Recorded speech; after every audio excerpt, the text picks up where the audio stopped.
This is Sharimoyo in Nairobi, Kenya. Here, like most parts of the country, unemployment is at an all-time high, which often proves to be dangerous when majority of the population consists of young people. As a result of the unemployment, young people find themselves influenced into vices such as crime, prostitution, violent extremism, and drug abuse. Teenage pregnancies are also rampant in Sharimoyo, which has led to a lot of girls dropping out of school. However, one man is transforming the lives of young people in Sharimoyo through football. My name is Makau from Nairobi, Kenya, a place called Sharimoyo. I'm an amateur coach and I have kids from age 7 to 17 years. That's the little thing I do in the community to transform people's lives and also to keep hope alive.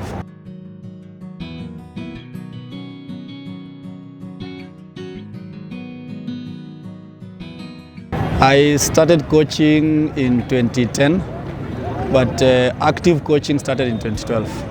I think my biggest motivation to be in the field or to be in the community service is seeing people's transformation, like they are leaving drugs, they are leaving crime, and stopping them also from going into extremism and violence. Just seeing people's development from being a person who doesn't know himself or herself to a person who is fully transformed. They become citizens, they can change their lives, they can help themselves and help their families and community at large. Mimi football yenyewe ni kila kitu. Bila football sioni kama ningekuwa mahali. Yaani kuna vitu mingi huku mtaa naona zikiape. Nasema tu football imenitoa kwa hizo vitu. Kama kutumia drugs, kuji-involve na uwizi na maneno ya kuweka kama demu ndio sielewa. Majina naitwa Yvonne Leche. Wamenizoea kama hivi. Nacheza under 16. Mimi nacheza keeper, wing na pia defender. Mimi football imechange life yangu. Kwa saika singekuwa nacheza football, ningeji-influence na stories za drugs na early pregnancy. Yeah. Coach ametusaidia sana kama wazazi kwa mtaa. Sana sana community yetu hapa Sharimoyo. Watoto wengi unapata wanakuwa na early pregnancy. Unapata mtu kuna amefika kama class 8, wengine 7. Unaona mtu anaona amekua. Fiali na provide sana sana pande ya discipline na provide sana. Hiyo ndio kitu kwanza tumekuwa tunafaitia sana. Alafu tena vijana hapo pia makao wanajaribu sana, anashughulika. Vijana wengi wako shule. Wazazi pia tukiona mzazi yuko chini pia analia sana, hata anatuma message, watu wanasaidiana. Sasa imekuwa ni kama tuko pamoja kama group.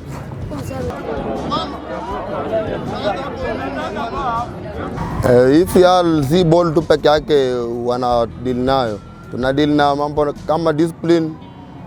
Ukiingia kwa team lazima tukufundishe life skills, jinsi unaweza kaa huku nje. Unakaa na wazazi wako, neighbors.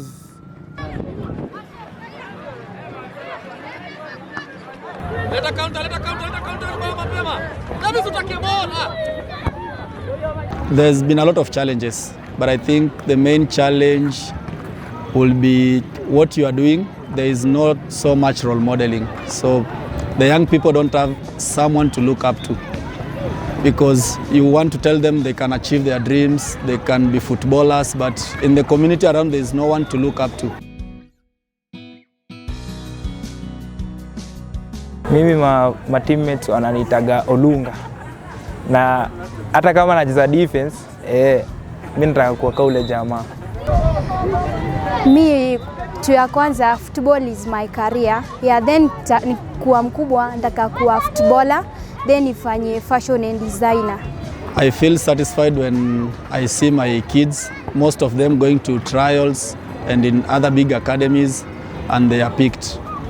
So irrespective of their background, like maybe they don't have soccer boots, maybe they don't have the best uniform, but their skills puts them above the rest. So we have some of them who have gone to Norway Cup, and others are fully sponsored in an academy called Akakoro.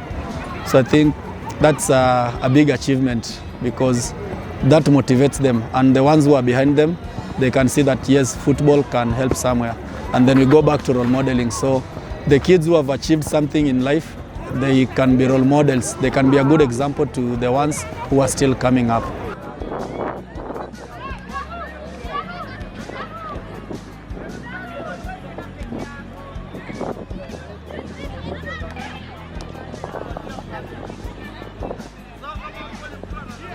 Mimi naitwa Rodney Okinyi na niko na miaka 14 na nachezaga midfielder.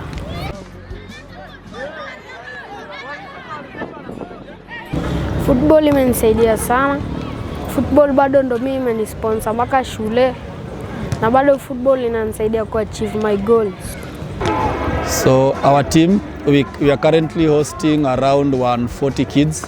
The age is spread from 7 to 17 years, not counting the ones who have like graduated.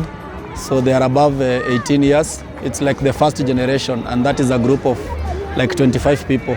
So they are not active in the club, but if we have opportunities like college or we have a big tournament coming up, so I will call them, some of them of course. But the ones we have, it's around 140 kids, that is boys and girls.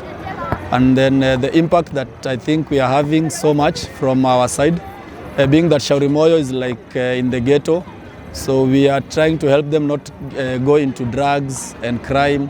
And for the girl child is helping them to stay focused in school, so we don't have high school dropout rates. And we have early pregnancies, so I think we are stopping that also in one way or the other. Benefits za FIAL kwa hii community ni mingi sana. So far tumefanikiwa kuwa na watu pia wamekuja kutusaidia kama wazazi, na wamefanya shughuli mzuri sana pamoja na coach Makao. But for now, sasa FIAL imeimprove. Coach Makao amejaribu na Mungu amzidishie. Ametupunguzia gharama kidogo kwa sababu siku hizi mpaka socks, viatu, jezi watu wako nazo kadhaa, na bado zijatosha kwa sababu bado players wanaingia daily. FIAL inafanya sasa hivi watoto wanakuja wengi, hata wale si wa Sharimoyo. Kuna wengine wanakuja from Majengo, from Dahati, wanataka kucheza FIAL kwa wameona benefits FIAL imeanza kuwa nayo. Hata ukiangalia world ya saa hii, football saa hii ndio inakipu watu pamoja. Football ina bring hata ule msemo wenye unagi bola na kuja kuona tu mtu particular, but akikuja abambike na hiyo team utamuonaga pale daily. Hiyo ndio kitu inanibamba na football.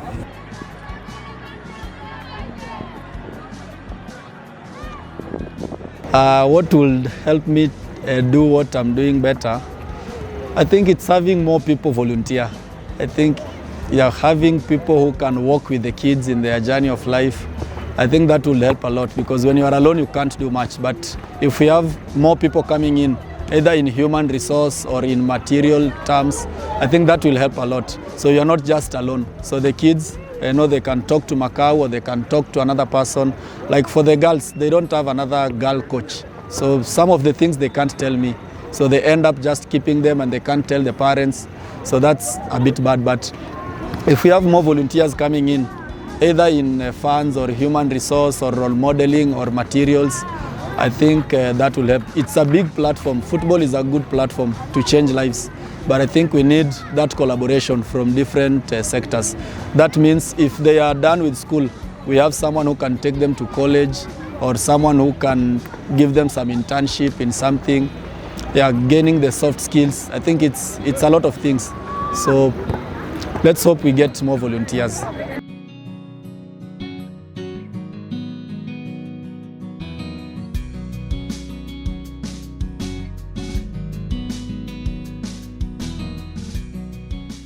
And the low moments, I think sometimes cooperation from the parents is not very good, and especially from the girls' side.